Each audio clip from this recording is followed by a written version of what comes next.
Welcome back to 2005. We've been expecting you. Whoa, timeout. When did Gagey exactly get a Windows XP laptop? So, you may be wondering, what is this big old laptop I have here? Well, it's an old Dell Inspiron 8600 that has been rotting in a basement for Lord knows how long. The story behind it is a very interesting one, alongside miserable and harrowing. Repairing this thing to factory new was super draining but fun. It was like a guilty pleasure. Anyways, I'm gonna yap about how this laptop escaped almost certain death. So let it begin. Aren't you gonna take the time to introduce me to your viewers? Oh, right, sorry. This is Calyx, the lady voice in my head. Now let it begin. Around early March, I was helping my grandma look through a bunch of old stuff of hers in the basement. Old pictures, decorations, you know, your stereotypical liminal basement that your grandparents always have. Then, me and her came across this old bulky laptop that conveniently had the charger with it. I promptly put it in the car to take back home with us so I could tinker with it then. Oh boy, little did I know the pain I'd be getting ready for. Off the bat, this laptop is designed for Windows XP, instantly lighting up my retro technology loving heart. However, once I booted it up for the second time, it had Windows 7 on it. While I love Windows 7 to death, it being my childhood Windows next to XP, I was pretty disappointed. I really wanted to see XP on startup. Now notice how I said the second time I booted it up. Yeah, it didn't detect the hard drive at first, but hey, can you blame it? That was the first time it was turned on in maybe 15 years tops. Not only that, but the hard drive was already on its way out the door. It kept failing on me repeatedly. It got so bad that I had to hold the laptop sideways on my lap just to get it to warm up and boot. That is one heck of a challenge combined with the fact that the battery couldn't hold a charge. There were old pictures on there that was left over, so I promptly nabbed an SD card to transfer them over to that to give to my grandma. She said I could do what I wanted with it after that, so that's exactly what I did. I took it into my room and started trying to load Windows XP onto it, but that was easier said than done considering that I didn't have a CD to load an installer off of. After fiddling with another SD card, I managed to load up the installer. That was about as far as I got before more problems began to occur. Note to self, don't try to force an already dead hard drive to stay alive. Or just get someone who knows what they're doing to fix your stuff. Don't listen to Calyx. Fix stuff on your own. You can use it as a character building exercise. I got pretty far with formatting the drive, until it gave out and it stopped working. I couldn't even see it out before it died, as I had somewhere to be as it was doing its thing. So, I got back to find it right there, black screen, dead on my bed. At that point, I bit the bullet and said, Well, I've done all I can do. I shelved it for a month, then another month, until June when I finally decided to pick up the pieces and try again. Well, you are lazy. You seriously took 3 months to finish your passion project? I'm sorry, do I see you being productive outside of living in my body rent-free? Hey, if I wasn't here, you wouldn't be the flame baby you call yourself today. One faithful day, I bought a CD burner after finding some blank CDs, mainly to make albums for my cousin. Hi Kaylin, if you're watching this. Then, I got a bright idea. Why not burn a Windows XP installed to a CD? I did exactly that, but another issue came up. The DVD reader on the laptop made me bust.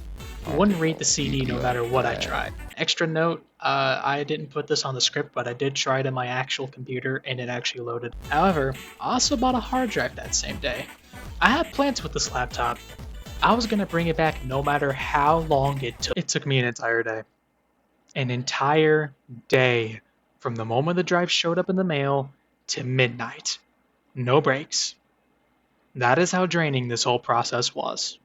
You suck at this. This was my first time. Leave me alone. Temporarily stopping the video to let you guys know that the microphone quality is going to have a massive boost in quality because today I got a new microphone and it sounds like this. And oh my god, it sounds so much better now. The drive arrived on June 25th, with me instantly getting to work on it. I opened up the drive compartment and threw out the old hard drive, replacing it with the new one. And surely enough, it gave me no errors on boot. Now, the big pain began once I tried installing XP onto it with a proper install CD. Now, I want to note, I'm no certified expert, but I'm not a casual in troubleshooting and repairing technology. I built my PC back in 2021 from the ground up, and I've been taking good care of it ever since. I've been doing more and more repairs on my own from there. The only significant failure I've experienced was destroying a DualSense trying to fix its stick drift. So for this laptop to have given me as much pain as it did says a lot. I was exhausted by the time I finally completed it. Didn't help that the fact that my suffering was far from over from there. So, I installed XP on it for the first time. That roughly took me about 2 hours. I never would have guessed that the D key plays heavily into setting up computers. The D key on the original keyboard did not function at all. I tried cleaning it, I tried opening it up, and got nowhere. It just didn't work. It's weird too, considering every other key worked fine except for the D key, the one I needed the most. The right click on the trackpad didn't work until I seriously put force into it. No, literally, I hit it real hard and it self-repaired. So, at around 6 in the afternoon, I finally got XP installed. I let out a sigh of relief, only to let it become a sigh of absolute despair whenever I restarted it. Windows was asking me for a password that I did not set up at all. I couldn't do anything until I realized that the install I did was tailored for organizations. I wanted to scream after realizing that. So, I found a fresh XP install with no service packs, just a retail XP install. I did that, which took me another 2 hours. I finally set it up, restarted it, and boom, I could log into XP flawlessly this time. I then realized that something was up. There was no audio, the visuals were extremely choppy, and most of the basic functions did not work. But hey, it's a fresh install of XP, so that meant there was 0 drivers. While it was irritating, I already knew where to find most of them. I say most of them because there was one driver that was really irritating to install. That award goes to the NVIDIA GPU that this thing has. Leave it to Gagey to mess up downloading drivers on a laptop that is older than his creator. Calyx, are we breaking the fourth wall now?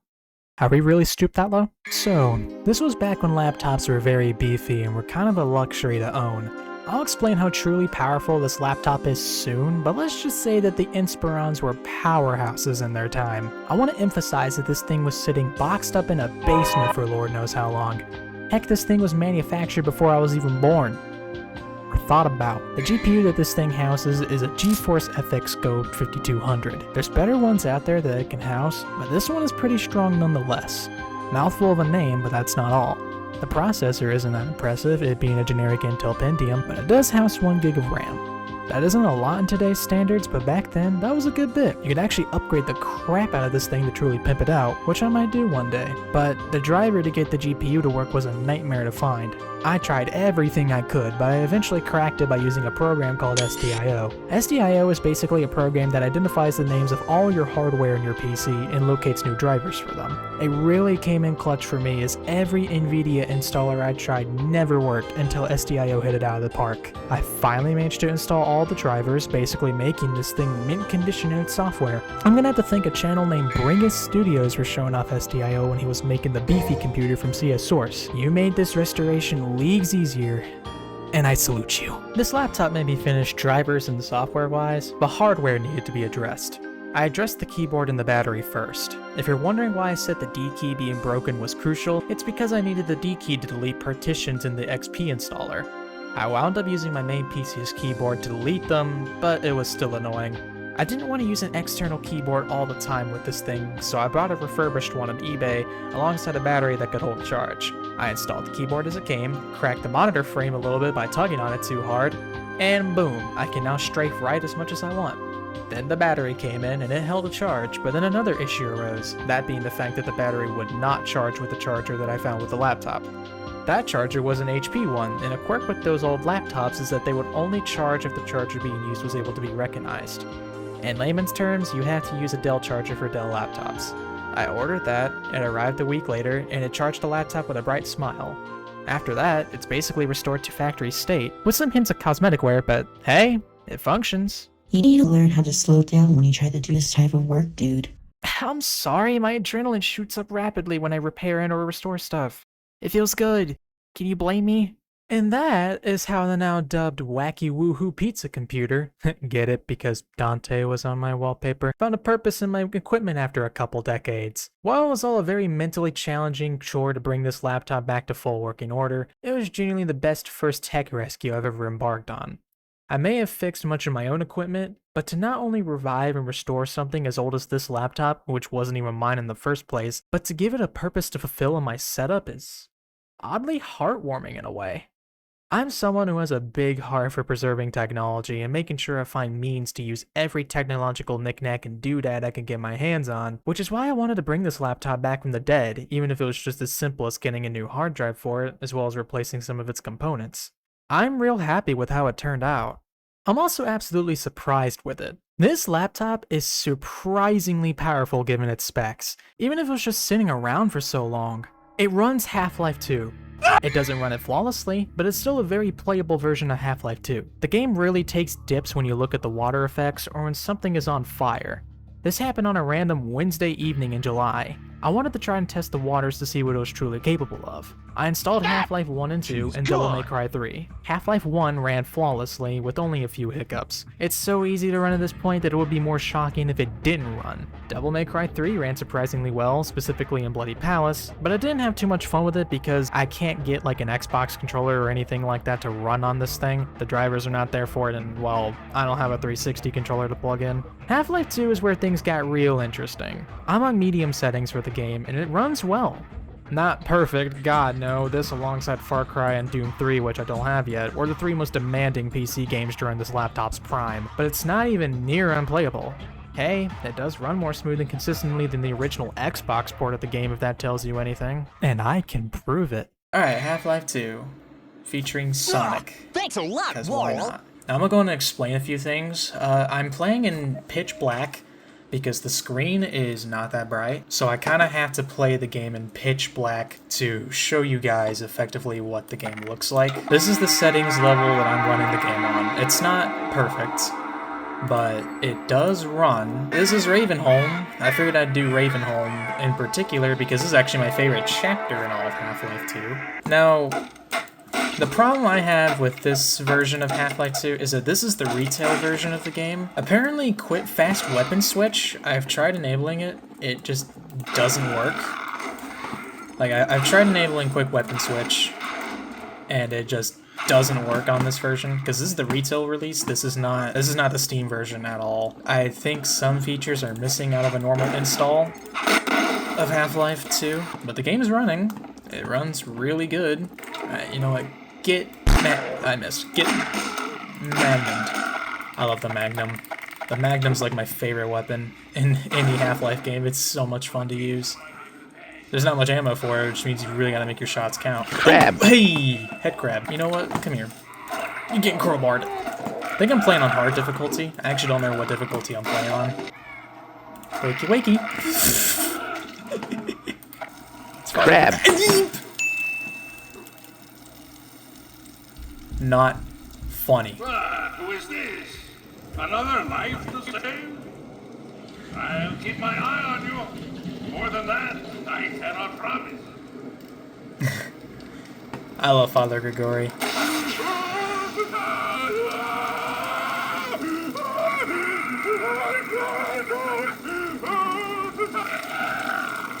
Don't worry, I'm gonna do you guys a favor. I'll reverse that for you.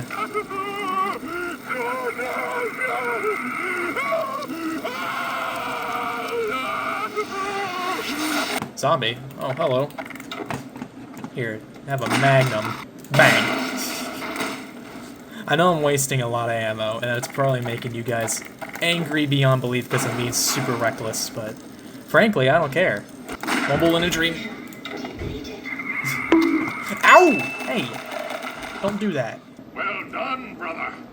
Make free use of my traps, but take care not to fall in them yourself. Behind you! Oh, thank you. Ravenholm, you do well to be vigilant. Thanks, Grigori. Come on, batter up. I love doing that with the head crabs, especially in Half-Life 2 VR. I highly recommend playing Half-Life 2 VR if you've never tried it before. It is so much fun. Better and better. I am Father Grigori. You have already met my congregation. Yes, we have. We have already met your congregation. You madman, but I still love you though. Catch! Oh crap! Eep! Okay, that hurt. I don't know why I thought that was smart. I'm not a very smart person. What? Those two are freaking... Those two are freaking walking in each other. That was a head crab that just whipped...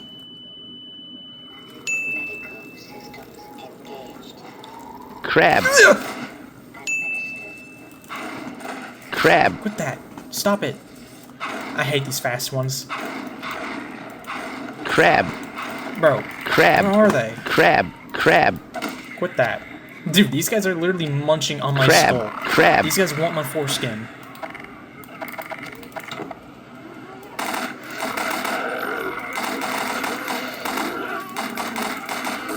Ah! Yeah, I noticed that too. Okay, there's just a zombie in here. Alright, I'm at 9 health. Batter up! That didn't work! Give me that. Slice you in half. Slice all you in half. Oh, that's so satisfying. Oh. Oh, I forgot they can get stuck in walls. Listen here. Crab. I'm Crab. at Crab. Crab. Crab. Crab. 6 health. Make that 6 health. I screamed a total of 9 times during that entire playthrough. That right there alone is my evidence on how Half-Life 2 becomes a literal horror game whenever you get to Ravenholm. Anyways, that's basically all I have to showcase regarding the wacky woohoo pizza computer. As of a month ago now, it is now a main asset of my equipment. It's actually a laptop I used to display that Wii Sports VHS footage a while back. It's very heartwarming to give an old piece of technology a loving home after it was boxed up for so long. Not only that, but it can show off its power a good bit and genuinely have a use here. I can use it to make retro style videos, play older PC games without needing a virtual machine. The possibilities are endless. With that being said, thank you guys for watching. If you enjoyed, be sure to like, comment, subscribe to support the channel. It helps me out a lot. This is FierceDeityGagey. Have a nice Huh? What was that? Crab. Oh no. Crab. Oh no, it's the freaking head!